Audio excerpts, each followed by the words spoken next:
네, 안녕하세요. 저는 다원교육에서 이번에 진선여고 한국사 통합사회 수업을 맡게 된 이윤준입니다. 네, 반갑습니다. 일단 저희가 시간이 많이 없는 관계로 일단 바로 본론으로 들어갈게요. 여기는 이제 제 자기소개고요. 그냥 바로 넘어가겠습니다.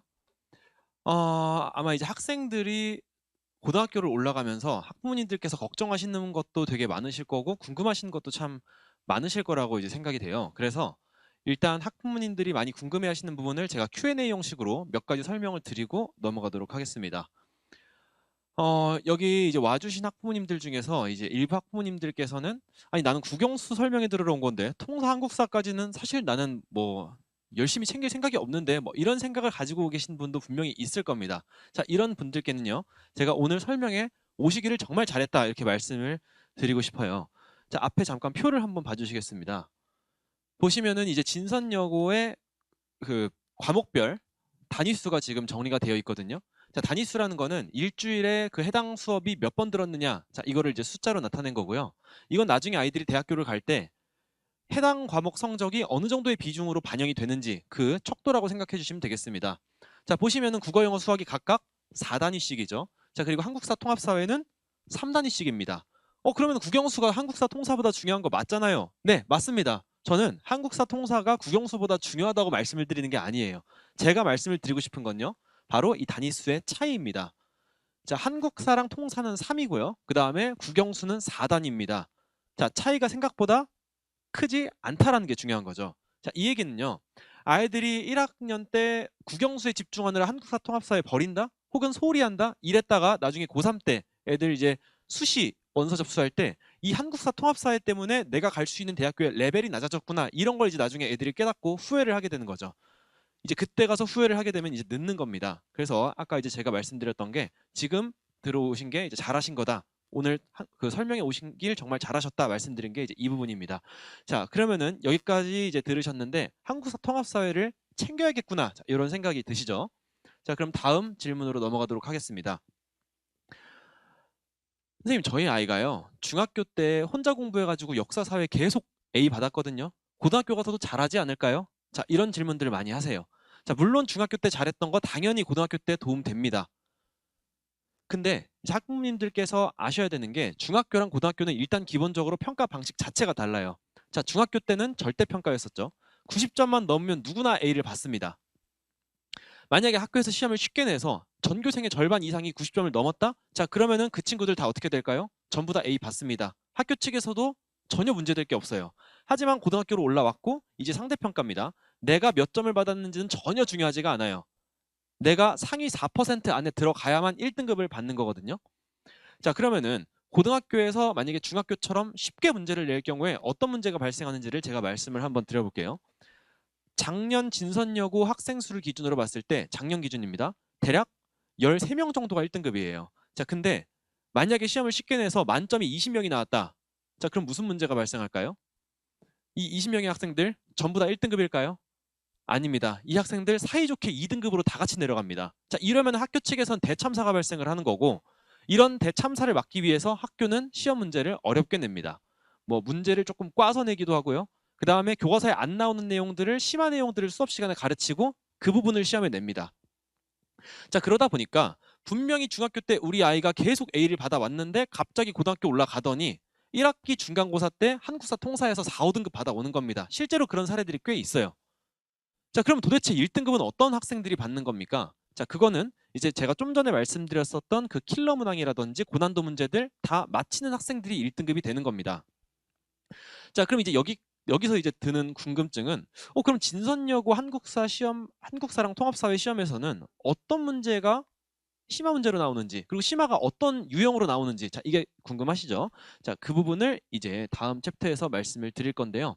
자, 진선여고 내신 어떻게 대비할 것인가? 자, 먼저 한국사부터 말씀을 드리겠습니다.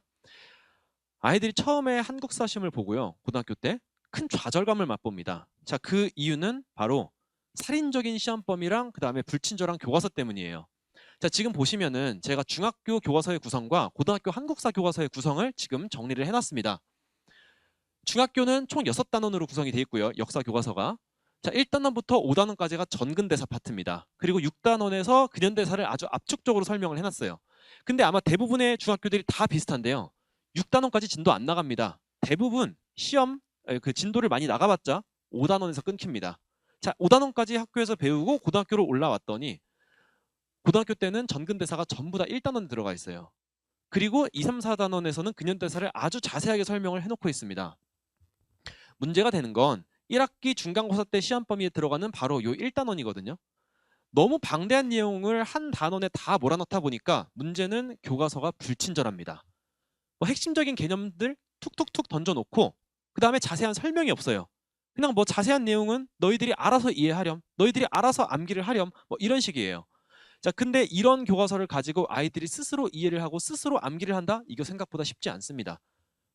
원래 이 암기라는 게요, 내용의 흐름이 머릿속에 이해가 되고 그 다음에 이 핵심 개념들이 다 연결이 되어야 그만큼 암기가 쉬워지는 거거든요. 자, 근데 이 고등학교 교과서로는 그런 부분들이 해소가 안 된다는 거예요. 그래서 제가 말씀드리고 싶은 거는 그 부분을 제가 도와드리겠다라고 지금 말씀을 드리는 겁니다. 뭐 제 자랑 같은 얘기지만 사실 제가 애들한테 많이 듣는 얘기 중에 하나가, 선생님이 설명을 해주시면 뭔가 약간 영화나 드라마를 보는 것처럼 머릿속에 흐름이 쏙쏙 박힌다, 뭐 이해가 잘 된다, 그리고 뭐 내용이 그냥 듣고만 있어도 잘 정리가 되는 것 같다, 이런 얘기를 많이 들어요. 그리고 제 스스로도 그런 부분이 제 강점이라고 생각을 합니다. 자, 저는 이 강점을 10분 활용하여 이제 아이들이 이런 압축적인 교과서를 쉽게 이해할 수 있고 그리고 한국사 1등급으로 도약할 수 있도록 제가 바로 그 견인차의 역할을 하도록 하겠습니다. 자, 그러면은 이제 또 본격적으로 또 궁금한 거는 진선여고 한국사만의 특징이잖아요. 진선여고 한국사에서는 심화 문제가 어떤 식으로 나오느냐, 자, 그 부분을 이제 본격적으로 설명을 드리도록 할게요. 자, 진선여고 한국사는요, 일단 시간 순서 문제가 굉장히 많이 출제가 됩니다. 작년 시험을 기준으로 봤을 때 객관식이 25문제가 나왔는데 그 중에서 11문제가 시간 순서 문제였어요. 그만큼 시간 순서 문제를 좋아해요. 근데 이 시간 순서 문제에서 특히 이 삼국시대를 시간 순서 문제로 내면 그 부분이 굉장히 고난도 문제가 될 확률이 높거든요. 자, 제가 한번 문제를 보여드릴게요. 이게 작년 진선여고 한국사 4번 문항입니다. 지금 보면은 연표를 딱 줬고요. 그 다음 1번, 2번, 3번, 4번, 5번 선택지에 나오는 내용이 과연 이 연표상에 어디에 들어가야 되는지를 물어보는 전형적인 시간 순서 문제예요. 자, 근데 보시면 아시겠지만 지금 백제, 신라, 고구려의 내용들이 다 섞여 있습니다. 자, 이런 유형의 문제들을 애들이 되게 어려워해요. 그리고 많이 틀립니다. 왜일까요? 그건 애들이 사실은 암기하는 방식이 잘못됐기 때문인데요. 애들이 이 부분 삼국시대 공부할 때 어떻게 암기를 하는지 한번 말씀을 드려볼게요. 아이들은 기본적으로 이렇게 암기를 합니다.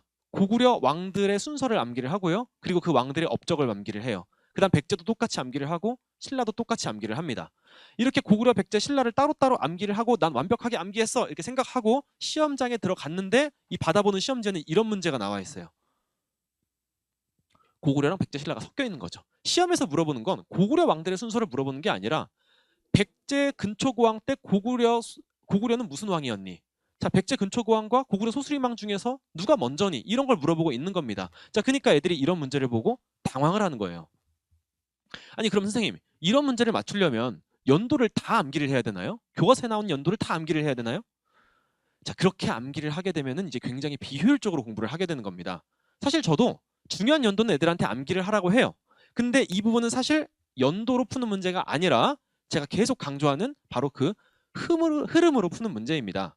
자, 백제 전성기 때 당시 고구려랑 신라는 뭐 하고 있었는지, 자, 이런 내용들이 사실은 마치 저희가 영화를 보고 드라마를 보듯이 이 내용에 대한 흐름이 머릿속에 박혀 있어야 된다는 거예요. 그런 게 박혀 있다면 사실 이 부분 암기가 굉장히 쉬워지는 거고요. 이런 문제도 굉장히 쉽게 다가옵니다. 자, 그래서 이제 수업 시간에는 저는 항상 이제 아이들에게 이런 흐름들을 굉장히 강조를 하고 그 흐름들을 항상 상기시키면서 이 내용들을 암기를 하게 해요. 그리고 이 기출 유사 문제라든지 아니면 비슷한 유형의 문제들 제 자체 교재에 많이 실려 있거든요. 그런 문제들 집중적으로 반복적으로 풀게 하면서 이런 부분들 쉽게 풀 수 있도록 훈련을 시킬 계획입니다. 자, 그러면 한국사는 이 정도로 마무리를 하고요. 자, 통합사회로 바로 넘어갈게요. 자, 그럼 진선여고 통합사회는 또 특징이 무엇이냐? 다른 학교랑 다른 특징이 무엇이냐? 자, 사실 진선여고는 거의 교과서에서 시험에 안 나옵니다. 애초에 학교에서 수업 자체를 교과서로 안 해요. 통사 A, B, C로 나뉘어져 있거든요. 근데 이 A쌤, B쌤, C쌤 전부 다 자체 프린트를 나눠줘가지고 수업을 진행을 합니다. 근데 그 자체 프린트에 나온 내용이 교과서에는 안 나오는 심화 내용이에요. 즉 사회탐구 선택 과목에 해당되는 내용이 들어가거든요. 자, 좀만 더 디테일하게 들어가 보면요. 통사 A에서는 세계지리 심화 내용이 들어갑니다. 그리고 통사 B에서는 생활과 윤리의 심화 내용이 들어갑니다. 뭐 물론 이제 통사 C 같은 경우에는 A, B에 비해서는 상대적으로 심화 문제가 많이 들어가 있지는 않고요. 여기는 이제 교과서 내용들이 많이 들어가 있는데 여기다가 이제 타 출판사 교과서에 나오는 내용들이 또 들어간다는 게 문제예요. 자, 문제는 또 아이들이 이런 시험을 대비하기 위해서 시중 문제를 스스로 사서 공부해서 이해를 한다? 그리고 이런 문제를 대비를 한다? 이게 쉽지가 않다라는 거죠. 왜 쉽지가 않나요? 세계지리 문제집 사고 생활과 윤리 문제집 사서 문제 풀면 되잖아요. 자, 근데 학교에서 심화 내용을 수업을 할 때는 사실은 그 생활과 윤리라든지 세계지리의 내용을 일부 발췌해서 수업을 하는 거기 때문에 뭐 아이들이 문제집을 사서 푼다고 하더라도 뭐 이거는 풀어야 되는 문제인지 아니면 넘어가야 되는 문제인지 이런 것들을 판단하기가 스스로 판단하기가 어렵다라는 거죠. 자, 그래서 그 부분을 제가 해결해 드리려고 하는데요.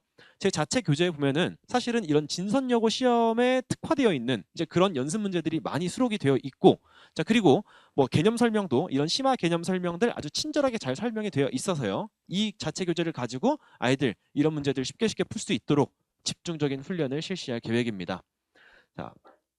자, 그러면 이제 한국사 통합사회 진선여고만의 특징이 무엇인지 자, 여기까지 이제 설명을 했고요. 자, 마지막으로 저희 수업이 어떤 방식으로 진행이 되는지 설명을 드리고 마치도록 하겠습니다. 자, 수업은 매주 목요일에 진행이 되고요. 총 3시간 30분 수업입니다.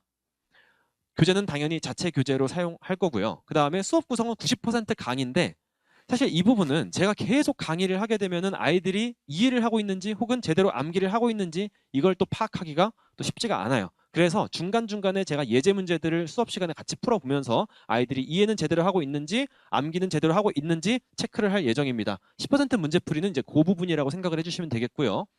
가장 중요한 건 사실 학습 관리죠. 제가 수업을 열심히 하고 그 다음에 이제 아이들이 집에 가서 복습도 안 하고 그 다음에 숙제도 안 해오고 그러면 솔직히 고득점을 받을 거라고 제가 장담하기는 힘듭니다. 아이들도 조금은 스스로 노력을 해줘야 돼요. 자, 그렇다고 해서 제가 아이들 집집마다 찾아다니면서 너 복습했니? 너 숙제했니? 이런 것들을 체크를 할 수가 없죠. 자, 그래서 저희는 매주 테스트를 진행을 합니다. 수업 3시간 반 외에 테스트가 진행이 되기 때문에 보통 이제 수업 전에 일찍 와서 테스트를 보거나 아니면 끝나고 남아서 테스트를 보게 할 예정입니다. 뭐 테스트 틀린 건 당연히 그때 이제 클리닉이 진행이 될 거고요. 테스트 만약 통과를 못하게 되면 그러면은 추가 숙제가 배부가 됩니다. 그리고 또 테스트 통과할 때까지 계속 재시험을 보게 됩니다.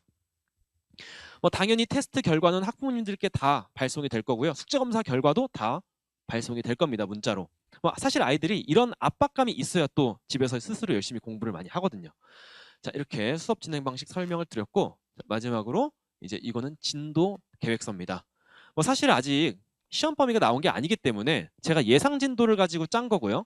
뭐 당연히 시험 범위가 달라짐에 따라서 혹은 학교 진도 상황에 따라 가지고 구체적인 내용들은 바뀔 수 있기 때문에 이 부분은 그냥 참고 정도로만 봐주시면 되겠습니다.